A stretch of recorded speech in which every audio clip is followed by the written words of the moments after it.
하나님 말씀 요한복음 7장 37절부터 39절까지 다 같이 읽겠습니다. 명절 끝날 곧 큰 날에 예수께서 서서 외쳐 가라사대 누구든지 목마르거든 내게로 와서 마시라. 나를 믿는 자는 성경의 이름과 같이 그 배에서 생수의 강이 흘러나리라 하시니 이는 그를 믿는 자의 받을 성령을 가리켜 말씀하신 것이라. 예수께서 아직 영광을 받지 못하신 고로 성령이 아직 저희에게 계시지 아니하시더라. 아멘. 구약의 예레미야 선지자는 이스라엘 백성들이 하나님께 두 가지 악을 행하였다라고 말합니다. 그 첫 번째는 생수의 근원 되신 여호와 하나님을 버린 것이고, 두 번째는 스스로 자기를 위하여 웅덩이를 팠는데 그 웅덩이가 물을 저축하지 못하는 터진 웅덩이라는 것입니다. 팔레스타인의 기후 특성상 물은 생명과 직결되는 매우 중요한 것입니다. 아니, 가장 중요한 것입니다. 물을 구하지 못하면 식물이 살 수 없고 또 그 식물을 먹는 양과 가축이 살 수 없고 또 그 가축이 살 수 없으면 결국 인간도 살 수 없는 그런 상황에 처하게 됩니다. 그렇기 때문에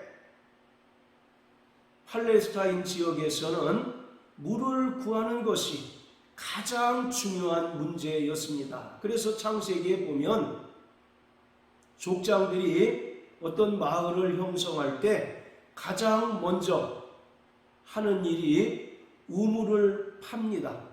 그리고 우물을 파고 그 우물에다가 석회를 바름으로써 물이 새어나가지 않도록 하는데, 이것이 세월이 오래 지남에 따라서 균열이 생기고 또 그 균열을 통해서 물이 새어나가게 됩니다.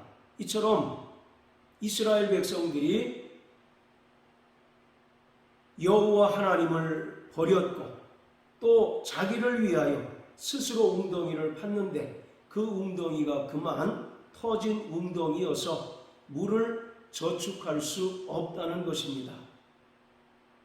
이러한 죄악은 비단 이스라엘 백성들뿐만 아니라 죄악으로 말미암아 하나님을 떠난 모든 인생이 이와 같은 상황임을 성경은 우리에게 말하고 있는 것입니다. 모든 인간이 생수의 근원 되신 하나님을 버렸고 그리고 스스로 살기 위하여 웅덩이를 팠는데 그 웅덩이가 그만 터진 웅덩이여서 물을 구할 수 없게 되었습니다. 그렇기 때문에 하나님을 떠난 모든 인생은 참 만족을 누릴 수 없고 끊임없이 인생의 목마름과 갈급함 속에서 방황할 수밖에 없는 삶을 살게 됩니다. 그렇기 때문에 하나님께서는 누구든지 목마른 자는 내게로 와서 물을 마시라 라고 말씀하고 있습니다. 우리 구약 이사야 55장을 다 같이 보시겠습니다.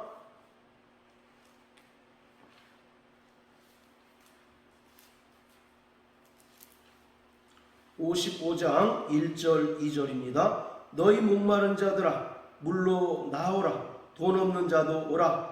너희는 와서 사 먹되 돈 없이 값없이 와서 포도주와 젖을 사라. 너희가 어찌하여 양식 아닌 것을 위하여 은을 달아주며 배부르지 못할 것을 위하여 수고하느냐. 나를 청종하라. 그리하면 너희가 좋은 것을 먹을 것이며 너희 마음이 기름진 것으로 즐거움을 얻으리라. 아멘. 이처럼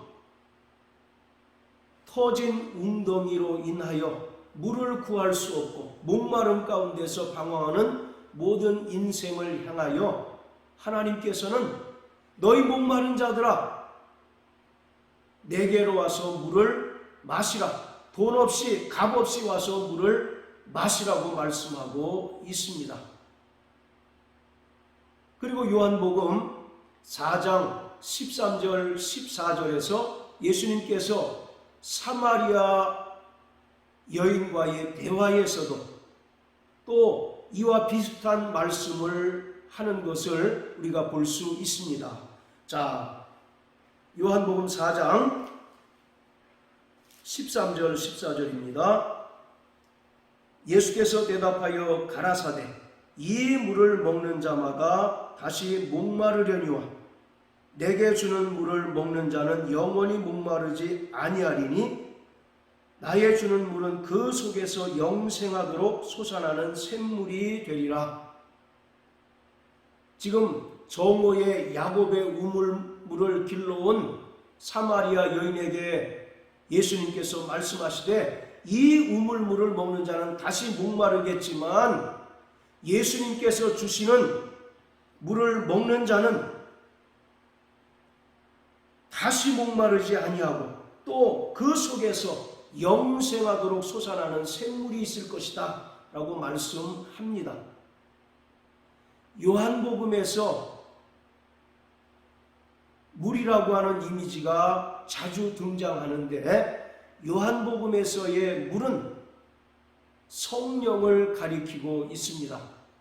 요한복음 3장 5절에 보면 니고데모와의 대화 가운데 예수님께서 사람이 물과 성령으로 거듭나지 않으면 하나님 나라에 들어갈 수 없다라고 말씀하셨는데 여기서 물이라고 하는 것은 물 곧 성령을 의미합니다. 그렇기 때문에 이 물이라고 하는 것은 성령을 가리키고 있습니다. 그리고 4장 14절에서 예수님께서 또 영생하도록 솟아나는 샘물이 있을 것이다 라고 말씀하고 있는데 그것이 요한복음 7장 38절 39절에서 말하고 있는 성령을 가리키고 있습니다. 그리고 오늘 본문에서도 또 예수님께서 그 배에서 생수의 강이 흘러나리라 말씀하셨는데 이것은 성도들이 받을 성령을 가리키는 것이다 라고 친절하게 설명되어 있습니다. 이처럼 우리 인생에게 있어서 가장 귀한 또 값진 선물은 성령입니다. 마태복음 7장 7절부터 11절까지 보면 구하는 이가 구할 것이고 찾는 이가 찾을 것이고 두드리는 이가 바로 열릴 것인데 너희 천부께서 구하는 자에게 좋은 것을 주시지 않겠느냐라고 말씀하고 있습니다. 자, 여기서 구하는 자에게 좋은 것을 주신다라고 말씀하고 있는데 좋은 것이란 과연 무엇일까요? 이것과 병행구절인 누가복음 11장에 보면 가장 좋은 선물은 성령임을 우리가 알 수가 있습니다. 누가복음 11장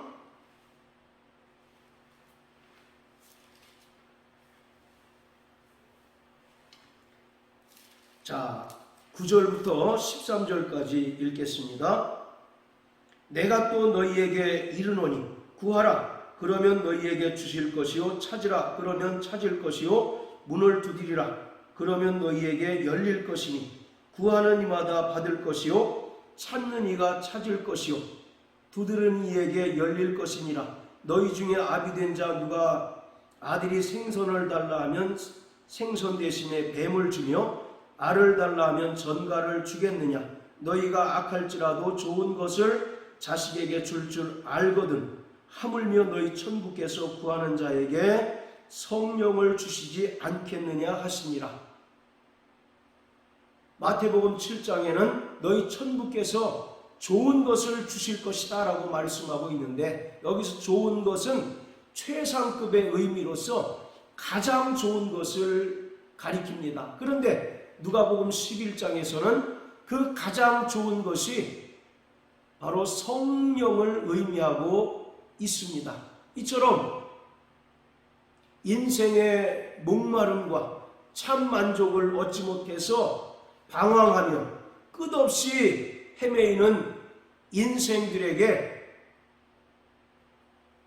예수 그리스도의 은혜를 믿음으로 구원받고 또 그가 약속하신 성령을 받을 때 인생은 비로소 만족을 느끼며 기쁨과 평안을 누릴 수 있을 뿐만 아니라 인생의 목마름이 해결되고 그 배에서 끊임없이 성령께서 주시는 예수의 생명으로 충만하게 될 것입니다. 성령은 우리에게 영생하도록 솟아나는 생명수입니다. 그렇기 때문에 오늘 예수의 은혜로 구원받고 또 성령을 우리 가운데 모신 자가 인생의 참된 행복자라는 사실을 우리는 분명히 깨달을 수 있어야 합니다. 오늘 본문의 말씀은 예수님께서 영광을 받으신 후에 성령을 주실 것을 말씀하고 있습니다. 그런데 예수님께서 본문의 말씀을 하시는 시간적인 배경은 바로 초막절입니다. 7장 2절에 보면 유대인의 명절인 초막절이 가까웠다라고 말씀합니다. 그러면서 37절에 보면 명절 끝날 곧 큰 날에 라고 이렇게 이야기합니다. 레위기 23장에 보면 하나님께서는 이스라엘 백성들에게 초막절을 8일간 지내라고 말씀하고 있습니다. 그리고 그 8일 가운데서 첫째 날과 마지막 8일째 되는 날은 큰 성회를 열고 아무 노동도 하지 않고 안식일로 지키라고 분명히 말씀하고 있습니다. 그리고 이 초막절이 다른 이스라엘의 절기와 다른 분명한 특징이 있는데 이것은 첫째 날부터 일곱째 날까지는 매일 이스라엘 백성들이 성전 옆에 있는 실로암 연못에 가서 물을 길어다가 제단에 물을 붓습니다. 그리고 제7째 날은 제사장들이 물을 길어가지고 제단을 7번 돌고 제단 옆 대야에 길어온 우물물을 붓습니다. 이것은 일종의 기우제를 드리는 것과 같은 의미가 있습니다. 이스라엘은 건기와 우기가 뚜렷해서 건기에는 비 한 방울 내리지 않을 정도로 척박합니다. 그렇기 때문에 이들이 실로암 연못에 가서 물을 길어다가 제단에 물을 붓는 것은 그 이듬해에도 하나님께서 적절하게 이른 비와 늦은 비를 내려 주심으로 말미암아 그들의 한 해 농사가 잘 되고 풍년이 들므로써 그들이 살아가는데 풍족함을 누릴 수 있도록 하나님께 비를 구하는 일종의 기우제의 성격을 띄고 있습니다. 그리고 예수님께서 오늘 본문의 말씀을 하시는 것은 명절 끝날 곧 큰 날입니다. 8일째 성회로 모이는 유대인들에게 바로 생수의 강 이야기를 하고 있습니다. 너희는 실로암 연못에 가서 물을 길어다가 제단에 뿌리고 비를 하나님께 구하는 그러한 의식을 행하지만 그러한 비나 또 우물물은 절대 인생에게 영원한 생명을 가져다 줄 수 없고 또 참 만족을 줄 수 없고 또 인생의 목마름을 근본적으로 해결할 수 없다라는 것입니다. 그러므로 예수님께서 십자가 죽음과 부활 승천을 통해서 영광 받으신 후 비로소 약속하신 성령을 받을 때 모든 인생이 비로소 목마름에서 해결될 수 있을 뿐만 아니라 그 영혼의 참 만족과 기쁨과 평안을 누릴 수 있게 된다고 말씀하고 있습니다. 요한복음 13장에서 예수님께서 고별 설교를 하시면서 근심하고 두려워하는 제자들에게 말씀하시기를 너희는 마음에 근심하지 말라 하나님을 믿으니 또 나를 믿으라 라고 말씀하시면서 너희에게 내가 떠나가는 것이 유익이다. 떠나가면 내가 아버지께로부터 성령을 받아서 너희에게 보내줄 터인데 그는 너희와 영원히 함께 하신다라고 말씀하고 있습니다. 예수님께서는 이 땅에 말씀이 육신이 되어 오셔서 인생의 모든 죄와 저주를 친히 담당하시기 위하여 십자가에 달려 죽으셨습니다. 그리고 십자가에 달려 죽으실 때 예수님께서 목마르다라고 이와 같이 선언하셨는데 이것은 이 땅에 살아가는 모든 인생들이 죄와 저주로 인하여 또 생수의 근원 되신 하나님을 상실하고 또 하나님을 버린 결과 그들이 이 땅에서 겪는 인생의 목마름을 예수님께서 완전히 그 육신의 몸으로 친히 담당하심으로 인생의 목마름을 완전히 해결해 주신 것입니다. 그리고 부활 승천하셔서 약속하신 성령을 보내주심으로 성령을 믿는 자는 또 성령을 자기 안에 모신 자는 오늘 본문의 말씀과 같이 그 배에서 끊임없이 생수의 강이 흘러 넘침으로 말미암아 비록 세상에서 물질이 적고 또 세상에서 명예나 또는 권세가 없다 할지라도 하나님께서 주시는 참 기쁨과 평안과 영원한 생명을 이 땅에서 누리며 살 수 있게 됩니다. 그렇기 때문에 오늘 예수님께서 약속하신 성령을 받는 자는 하늘의 영원한 생명을 누릴 수 있고 하나님께서 주시는 참된 평안과 위로를 끊임없이 경험할 수 있게 됩니다. 자, 우리 에스겔서 47장을 다 같이 보시겠습니다. 에스겔서 47장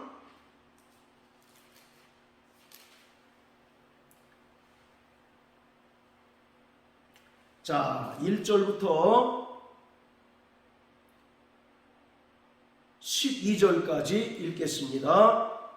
그가 나를 데리고 전문에 이르시니 전에 전면이 동을 향하였는데 그 문지방 밑에서 물이 나와서 동으로 흐르다가 전 우편 제단 남편으로 흘러내리더라. 그가 또 나를 데리고 북문으로 나가서 바깥길로 말미암아 꺾여 동향한 바깥문에 이르시기로 본즉 물이 그 우편에서 스며 나오더라. 그 사람이 손에 줄을 잡고 동으로 나가며 일천척을 청량한 후에 나로 그 물을 건너게 하니 물이 발목에 오르더니 다시 일천척을 청량하고 나로 물을 건너게 하시니 물이 무릎에 오르고 다시 일천척을 청량하고 나로 물을 건너게 하시니 물이 허리에 오르고 다시 일천척을 청량하시니 물이 내가 건너지 못할 강이 된지라. 그 물이 창이라여 헤엄할 물이요 사람이 능히 건너지 못할 강이더라.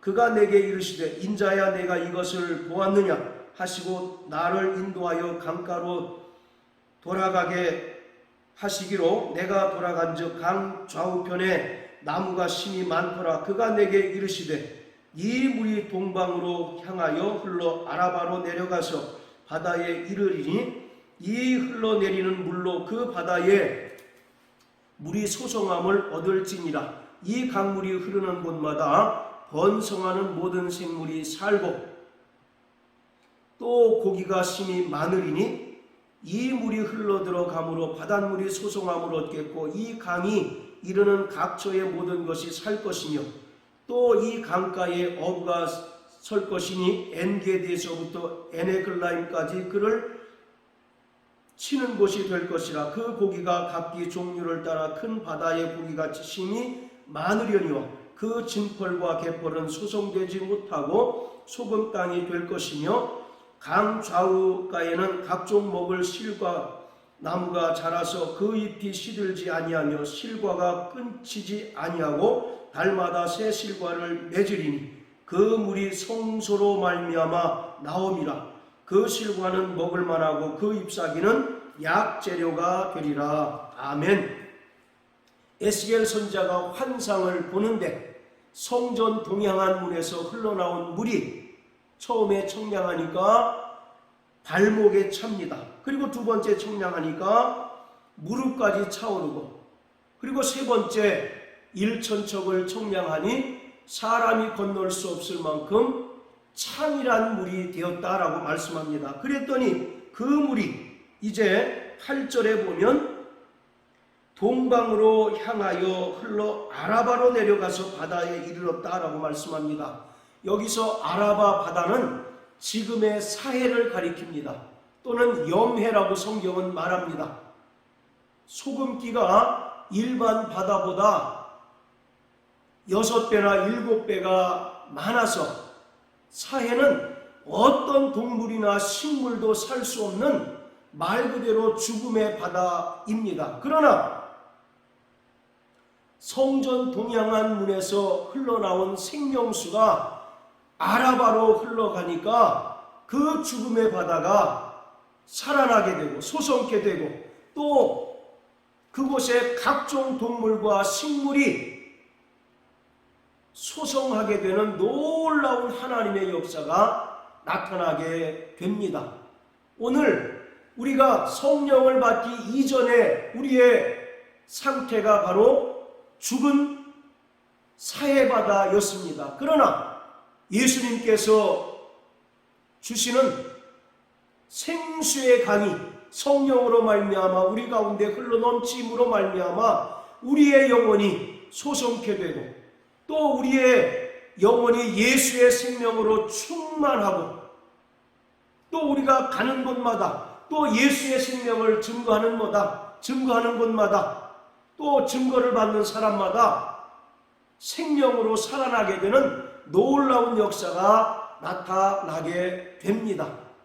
그러므로 오늘 우리는 우리 안에 예수 이름으로 내주하시는 성령으로 충만할 때 우리 안에 끊임없이 솟구쳐 흐르는 생수의 강이 넘침으로 말미암아 악이 성하고 모든 하나님의 세력, 하나님을 대적하는 세력들이 끊임없이 우리를 공격하여서 우리가 참된 안식을 누릴 수 없는 이 세상 가운데서도 평안하고 기쁨이 충만하고 하나님의 행복으로 행복할 수 있는 까닭은 오늘 우리 안에 예수의 생명이 충만하기 때문입니다.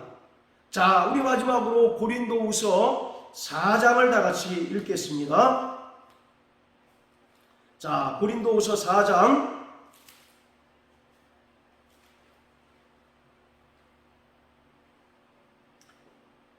자, 7절부터 10절까지입니다. 우리가 이 보배를 질그릇에 가졌으니 이는 능력의 심히 큰 것이 하나님께 있고 우리에게 있지 아니함을 알게 하려 함이라. 우리가 사방으로 우겨쌈을 당하여도 쌓이지 아니하며 답답한 일을 당하여도 낙심하지 아니하며 핍박을 받아도 버림받지 아니하며 거꾸러뜨림을 당하여도 망하지 아니하고 우리가 항상 예수 죽인 것을 몸에 짊어짐은 예수의 생명도 우리 몸에 나타나게 하려 함이라. 할렐루야. 초대교회 성도들이 그 극심한 핍박에도 불구하고 결코 그 믿음이 좌초되지 않고 끝까지 믿음의 정절을 지키고 순교할 수 있었던 분명한 이유는 그들 안에 예수의 생명이 있었기 때문입니다. 그렇기 때문에 오늘 우리 안에 내주하시는 성령이 계신 자는 이 세상의 상황이 아무리 힘든다 할지라도 우리는 결코 좌절하지 않고 또 낙심하지 않고 믿음을 저버리고 세상으로 돌아갈 수 없습니다. 왜 그렇습니까? 오늘 우리 안에 우리 이 질그릇 가운데 보배를 모셨기 때문이고 또 우리 안에 예수의 생명이 충만하기 때문입니다. 그러므로 사랑하는 성도 여러분, 우리 안에 모신 성령으로 말미암아 날마다 예수의 생명이 충만하여서 세상을 이기며 그 어떠한 상황에도 낙심하거나 좌절하거나 거꾸로 뛰림을 당하지 아니하고 승리하는 자 되시길 주의 이름으로 축복합니다. 할렐루야.